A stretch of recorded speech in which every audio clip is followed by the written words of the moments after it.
Thank you very much. And also thank you very much for inviting me. And then thank you all for showing up on the Friday morning. I saw my girlfriend this morning having a hard time getting up. So I guess that goes for all of you. Yeah, this is something I'm really intrigued about.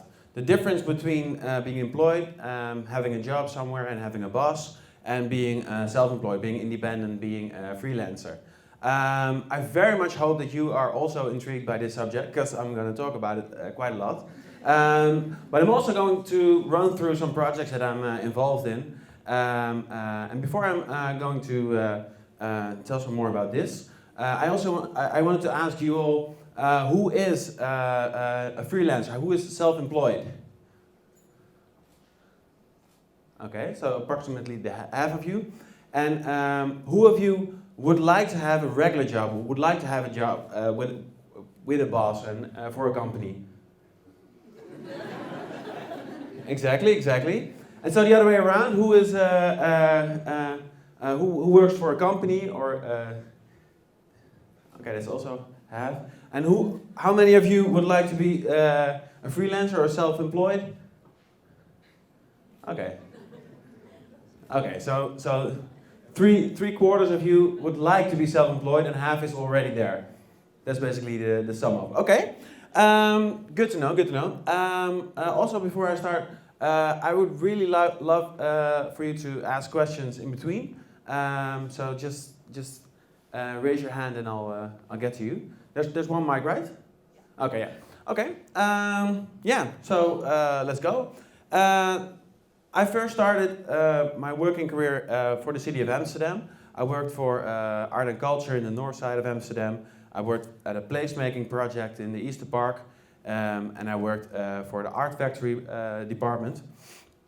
And what I found really striking about my period working at the city of Amsterdam, I was a trainee, so there was like 23 of us, young and ambitious and enthusiastic about improving the city. And what I've noticed is that when you work together with a group of 23, you never get to one vision. So we were all very ambitious and we all wanted all these different things. And we all had like 6 different projects that we were involved in. But we never could, we could never get to this point where we all felt like this is it. This is where we all feel energized by. And that's something I very much took with me from that period of 2 years working for the city of Amsterdam. So this is a little bit of how I'm going through all the different projects. I'm just going to tell a little bit about the project, and then I'm going to just tell you a little bit of what I've learned of that particular time.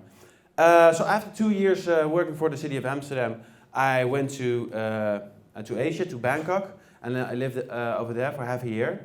I worked for Stream Photo Asia, and the biggest part consisted of organizing the World Press Photo Exhibition.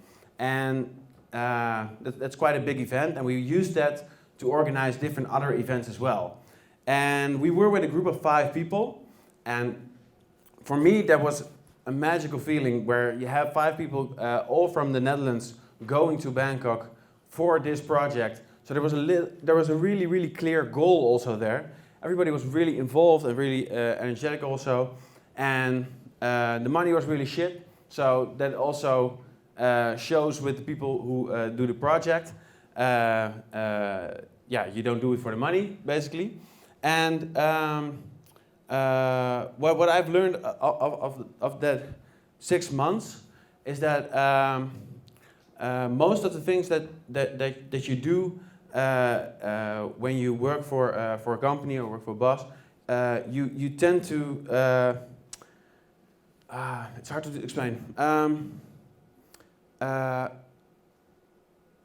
most of the things that when I worked for the city of Amsterdam, I feel really trapped a little bit because you have a limited space for coming up with your own projects, which is very normal because politicians in the end decide what the money is spent on, and politicians are people vote for politicians, so they have a mandate also to make these choices. So there's a very limited amount of space for you to do to actually do things.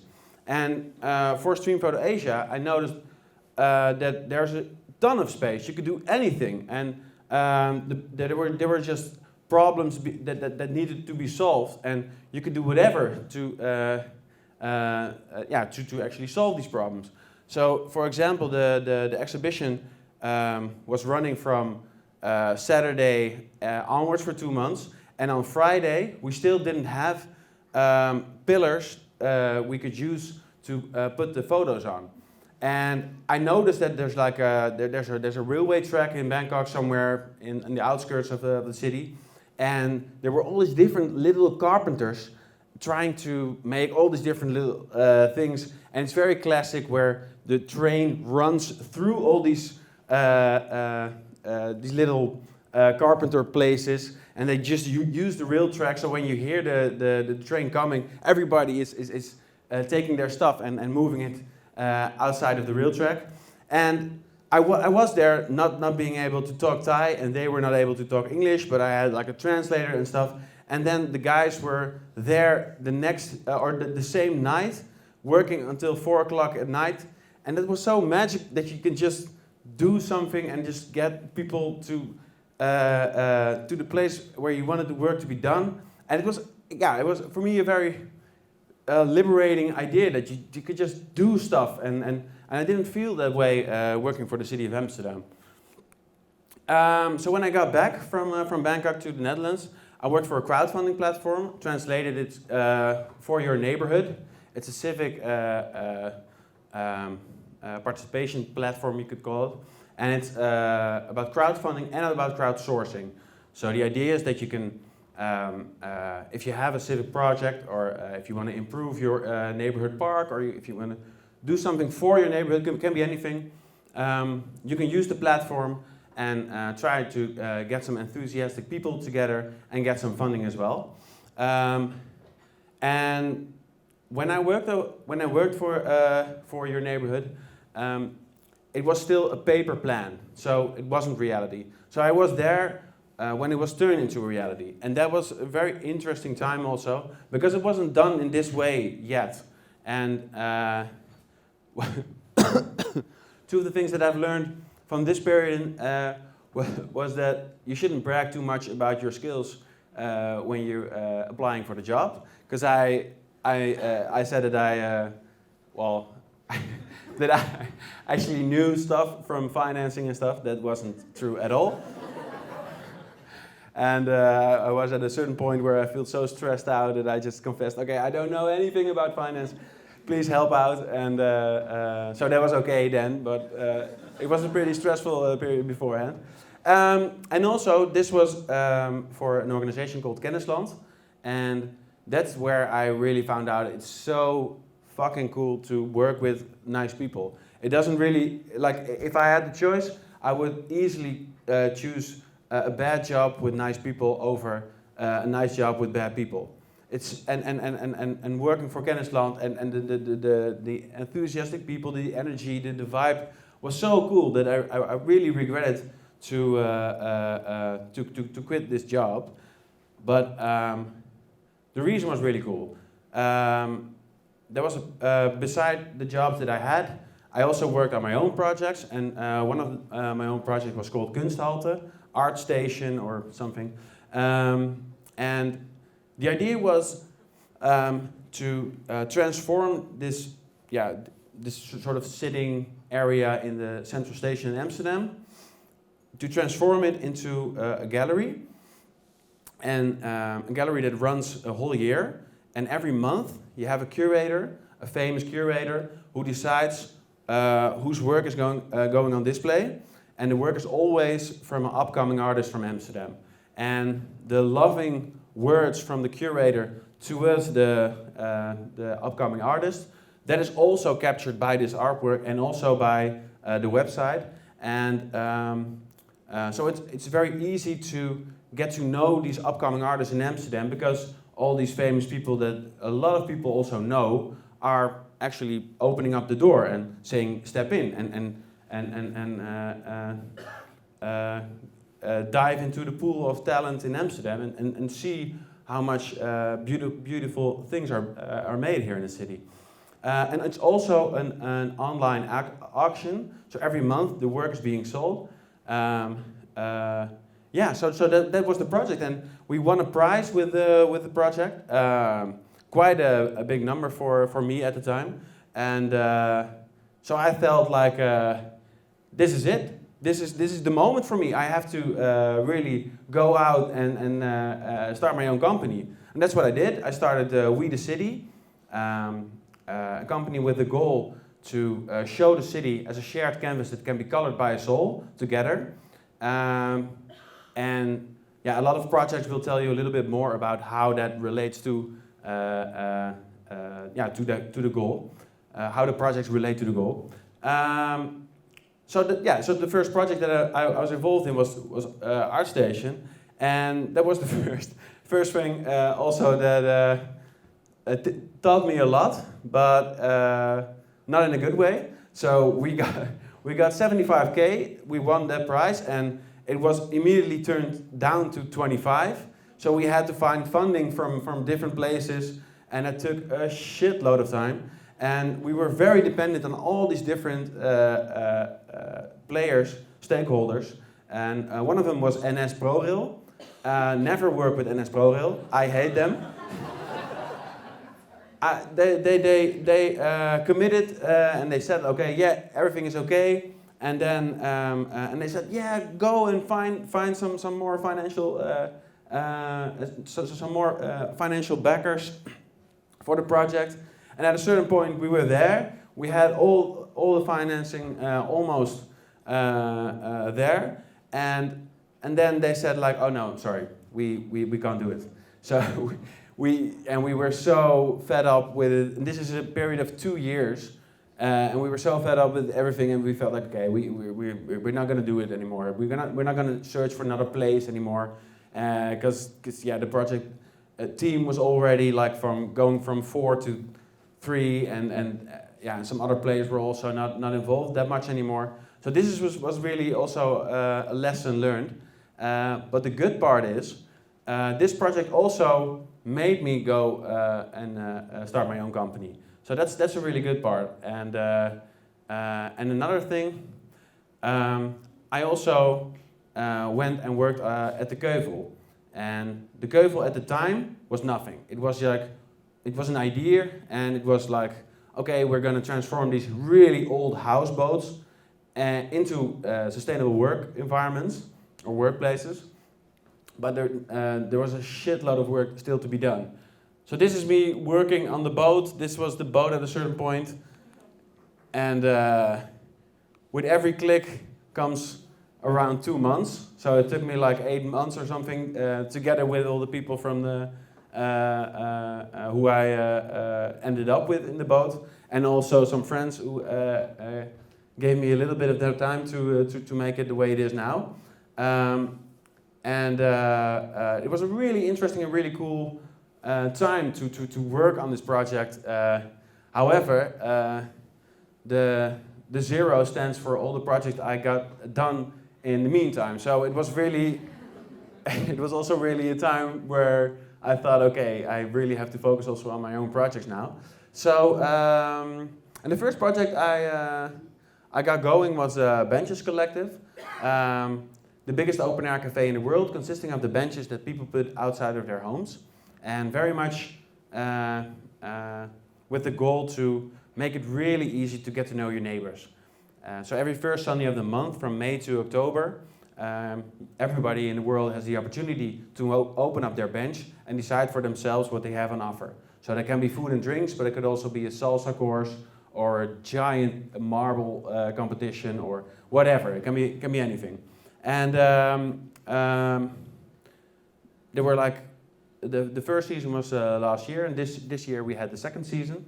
And together there were like almost 500 benches that opened up with almost 10,000 visitors in 10 countries. But the main focus is still in Amsterdam, still in the Netherlands. Yeah, so and this project is something I've learned a shitload of. One of the aspects is that it's a lot of work. If you come from working for the city of Amsterdam, yeah, there's so much that is done for you, and here you have to start from scratch, and you have to find funding, and you have to you notice that if you put all the money together and that you the begroting, yeah, the budget. If you make the budget plan, then you notice that all the hours that it took to get you there are not there. So that's like 100 hours that you just don't get paid. But the good thing is also you get so much heartwarming, enthusiastic people, and so much response that is really heartwarming, and that's really where you have to also pay attention to. So sometimes a project doesn't go that smooth, and you really have to keep in mind that there's so much people that really enjoy the project, and that's what you're doing it for also. So this is the first project. Second project is boiling. We present this as the ammunition room for impatient city makers. Everybody's invited also for the 14th of December in Volkshotel. That's when we have the 4th edition. And the idea is really simple. It's an evening consisting of 2 hours. The first hour, 4 impatient city makers pitch their idea on improving the city. It can be anything. And it takes 5 minutes, 5 images, that's it. And everybody can ask questions, and etc., etc., etc. And the second hour, everybody eats their soup and fills in their voting ballot. And on the voting ballot, you have a voting point, a tipping point, and a boiling point. On the voting point, you can say which initiative really stole your heart, and you think tomorrow this initiative should be realized. On the tipping point, you can give tips, context, and materials, space, whatever. And on the boiling point, you can say this idea is so fucking awesome. I'm gonna help you. I'm gonna help you realize it. So at the end of the evening, all this ammunition is put together and is spread to all the 4 impatient city makers. And one of them wins all the money that is collected, and it's doubled by an external party, and it's just given to the winner on the basis of vertrouwen? Trust, there you go. It's strange that I don't know that word, okay.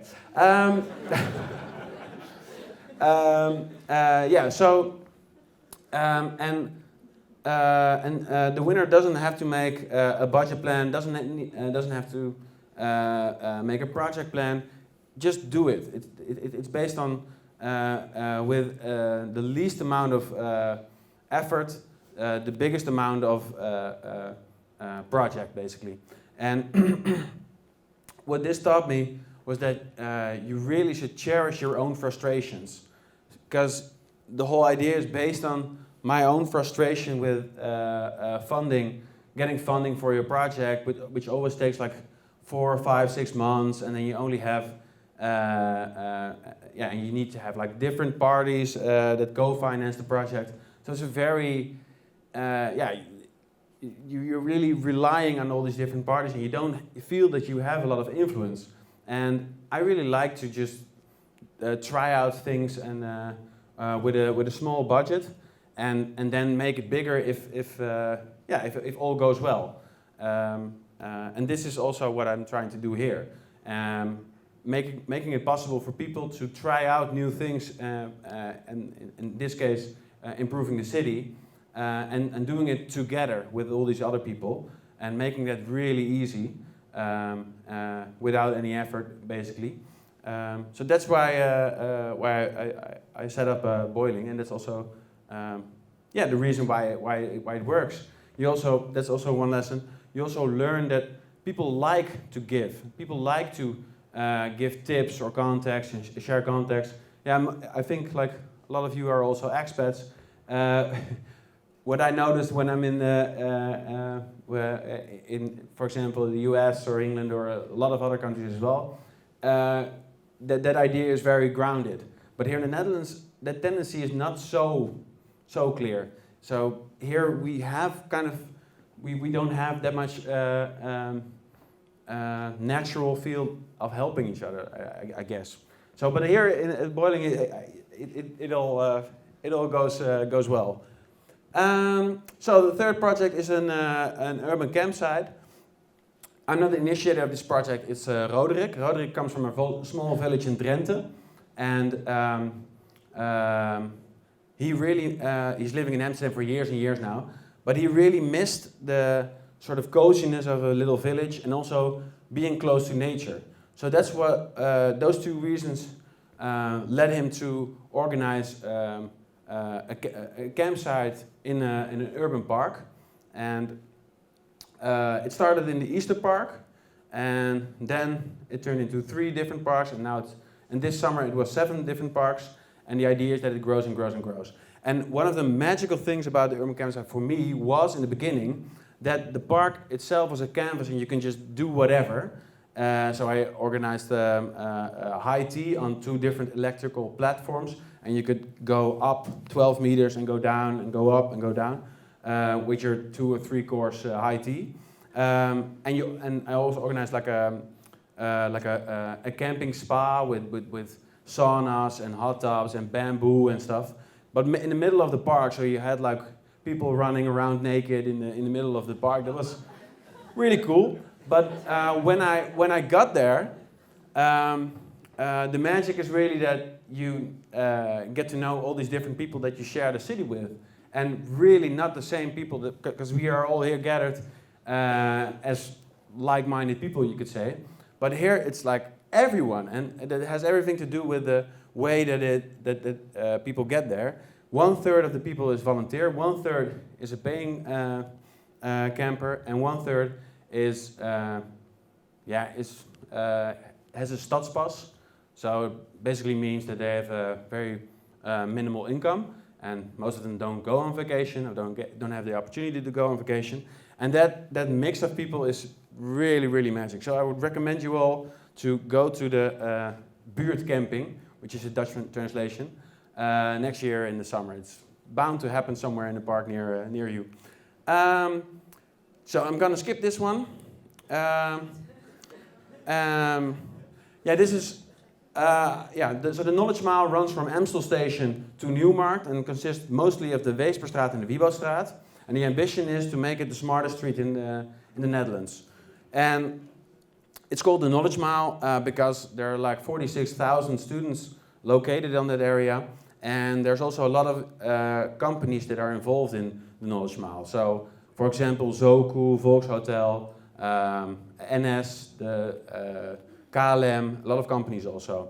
And the idea is to see this piece of iconic Amsterdam as the shared front yard, and to get all this knowledge, all this energy, and all this enthusiasm that is behind the facades, to get that to the streets and to really make that street a really alive and kicking kind of street. And this is one of the first things I did. This is an artwork of Olaf Moy. It's called the brain car for obvious reasons. And the brain behind is lit up at night. So during the day, the car, you have like 3 cameras in the front part. And during the day, it just lives. And at night, he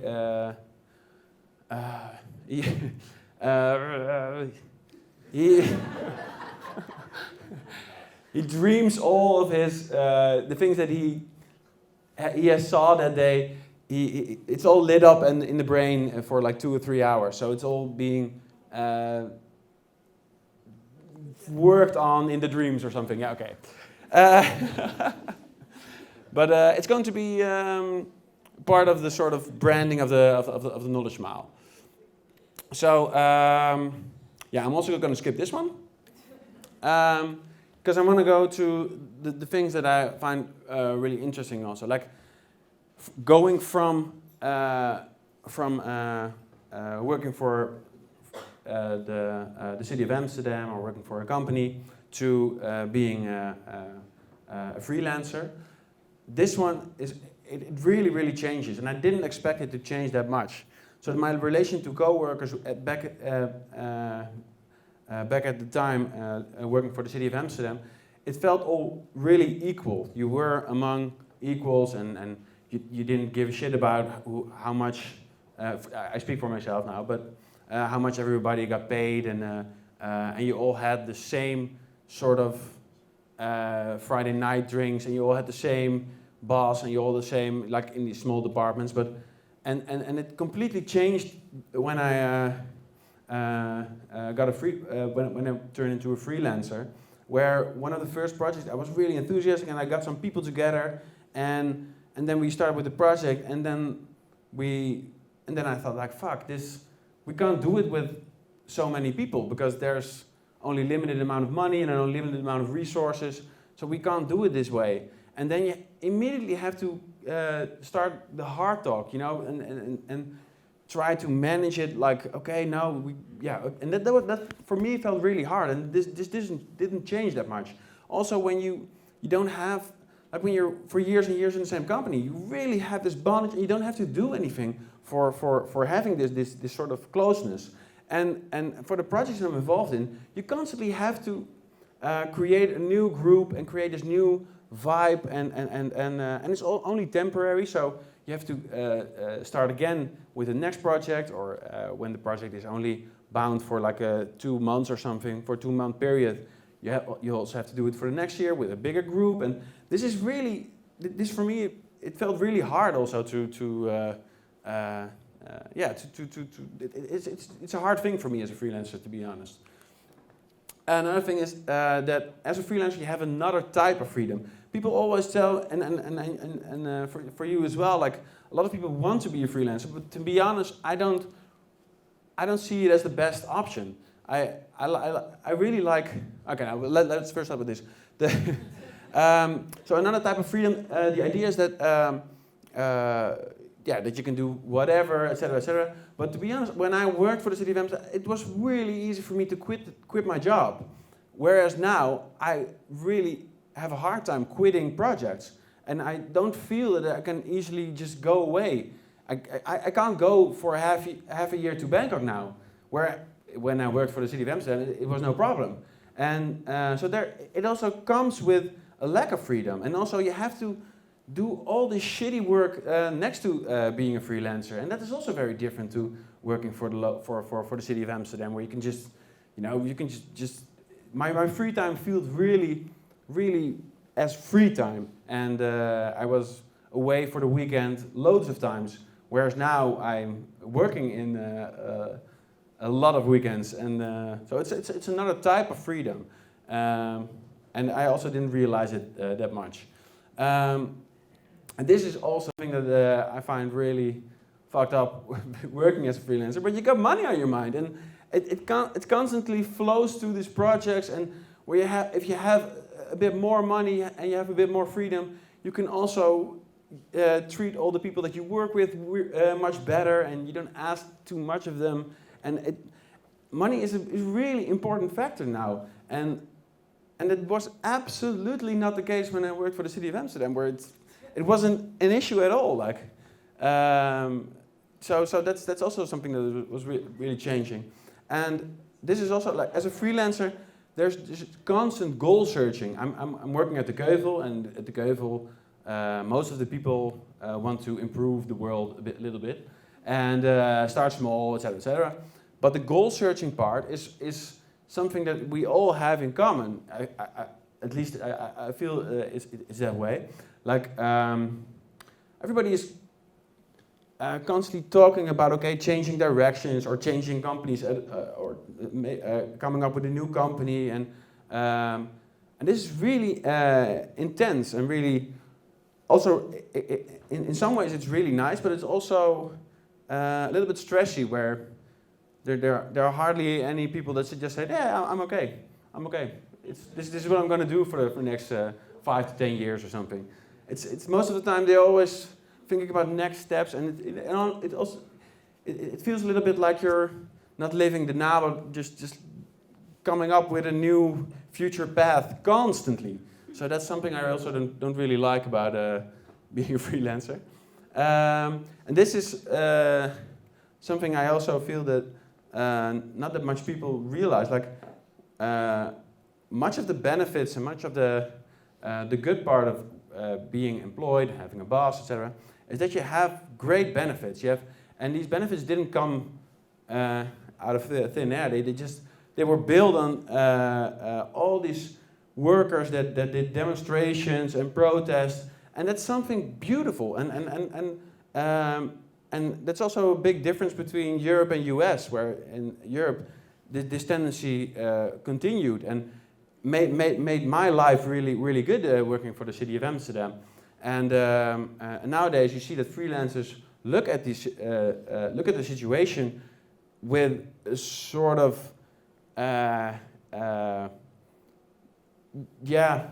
part being jealous, part being come on, you should not rely on those things too much. But I would really like these benefits to also get to the freelancer world a little bit more. Where, like, we have I'm part of the Broodfonds. If you are unable to work, you have a sort of insurance. And if you gather with people with around like 30 to 50 people, you just make sure everybody pays their monthly fee and everybody takes care of themselves. If you are unable to do your work, it's called Broodfonds. And I'm explaining it not that good, but okay. But that's something you have to do yourself as a freelancer, whereas as a worker, it just gets done, and you don't even have to think about it. And that's something I really like also about working for a company. And this is like, in the end, this is my last slide. In the end, I really like the idea of doing it together and being among equals and having the same goal, the same vision, etc., etc. And in a way, it's much easier working for a company. That is at least is my experience. And the do it together part of the Keuvel for me was really nice, because everybody had sort of the same goal and had to put in tremendous effort, and it was a really long time kind of thing. So the Keuvel feels a little bit in between, because everybody is stuck there for like 10 years because they did like 1,000 hours of work. So they're bound to stick also to that place, which is a very nice thing, because it feels very village-like. It feels very a village that we build up together. So that's basically one of the things that I find. So okay, you kind of noticed about this presentation that I still feel very much in between liking to be employed and liking to be self-employed, and that's also why I ask you these questions, like how many people of you, how many of you want to be self-employed, want to be freelancer and stuff, and so that's also what I would like to talk about a little bit more now. Okay, that was it.